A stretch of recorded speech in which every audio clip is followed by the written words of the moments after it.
Para sa unang bugso ng ating balitaan, ngayong naglipa na ang mga vlog na naninira kay Vice President Sara Duterte. May payo ang pangalawang pangulo sa mga taga-suporta nito. Alamin kung ano sa balitang ihahatid ni Jason Rubrico. Especially mga senior citizen, magilty ko.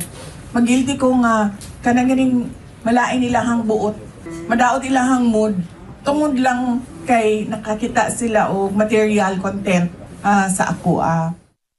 Aminado si Vice President Sara Duterte na siya ay nakokonsensya sa tuwing may mga taong nasasaktan sa tuwing nakakapanood ng mga vlog na ang mga content ay puro paninira laban sa kanya. Kaya payo ni VP Sara sa mga taga-suporta nito na huwag nang manood ng mga ganitong klaseng vlogs dahil sa huli sila lang ang may stress.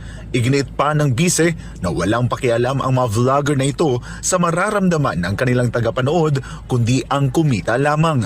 Manonood ka, Stress ka pa. mabubuisit ka, mabad mood ka, mas-stress ka. Yung gumawa ng content, inisip ka ba niya? Ang naisip lang niya, kikita ako dito, ilang hits ito, o ilang anong monetization nito. Inisip niya ba yung stress mo? O so bakit ka magpapastress sa kanya? Hindi nila iniisip ang stress ninyo. Wala silang pakialam kung anong maramdaman ninyo. Tapos kayo, nasistress na kayo. Diba?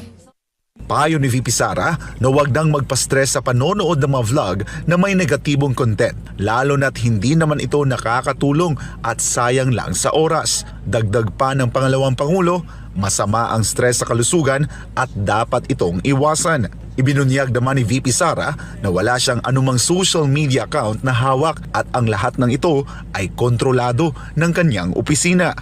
Dati nasa akin siya, pero kinuha nila.